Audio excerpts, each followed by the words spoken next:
तितली शहजादी। जो एक बहुत सुंदर और प्यारी तितली शहजादी थी। उसकी मुस्कान में रोशनी थी और उसकी आंखों में बहुत से सपने थे। वो कॉलेज में पढ़ती थी।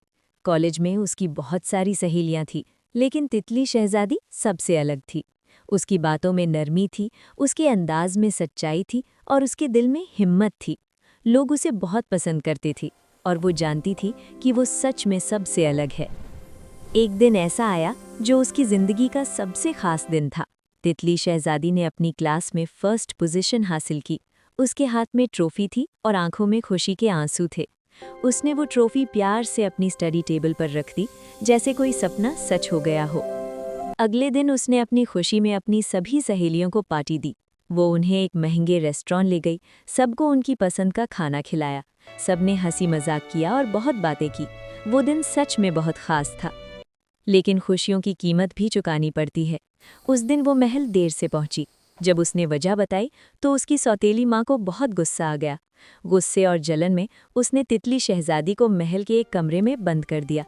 अब वो बाहर नहीं जा सकती थी, हंस नहीं सकती थी और सपने भी नहीं देख सकती थी। उससे महल के सारे काम करवाए जाते थे, बर्तन धुलवाना, कपड़े इस्त्री करना और खाना बनाना। फिर उसे उसी कमरे में बंद कर दिया जाता। दिन गुजरते गए, महीने गुजर गए और देखते ही देखते 1 साल बीत गया। अब तन्हाई उसकी साथी बन गई थी और खामोशी उसकी आवाज बन गई थी। एक रात जब वो अपने बिस्तर पर सो रही थी, कमरे में हल्की सी रोशनी फैली। अचानक एक परी दिखाई दी। उसका चेहरा बहुत नर्म था, उसके पंख चमक रहे थे और उसकी आंखों में दया थी।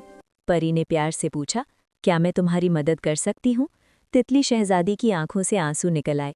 उसने कहा, मैं इस महल से बाहर जाना चाहती हूँ। मेरी सौतेली माँ ने मुझे कैद कर रखा है। परी मुस्कुराई और बोली, मैं तुम्हारी मदद करूंगी।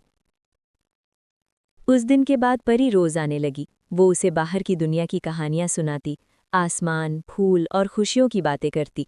दोनों बिस्तर पर बैठकर हंसती, सपने देखती और थोड़ी सी खुशियां जी लेती। एक दिन जब सौतेली माँ महल से बाहर गई हुई थी, परी आई और तितली शहजादी को महल से बाहर ले गई। खुली हवा और रोशनी देखकर तितली शहजादी बहुत खुश हो गई। दोनों ने आइसक्रीम खाई, चाय पी और खूब बातें की। लेकिन किस्मत की परीक्षा अभी खत्म नहीं हुई थी। महल वापस आते ही सौतेली माँ ने उसे फिर से कैद कर दिया। कुछ दिन बाद परी फिर आई। इस बार वो पहले से ज्यादा मजबूत थी। उसने अपने जादू से सौतेली माँ को सबक सिखाया, महल को आग लगा दी और तितली शहजादी को अपने साथ ले गई। अब दोनों हमेशा के लिए परी के महल में रहने लगी, जहां ना कोई कैद थी, ना नफरत, सिर्फ आज़ादी और सच्ची दोस्ती थी। सबक: जिसका दिल साफ हो और नीयत सच्ची हो, वो कैद में भी आज़ाद रहता है और सच्ची दोस्ती हर जुल्म को ख़त्म कर देती है।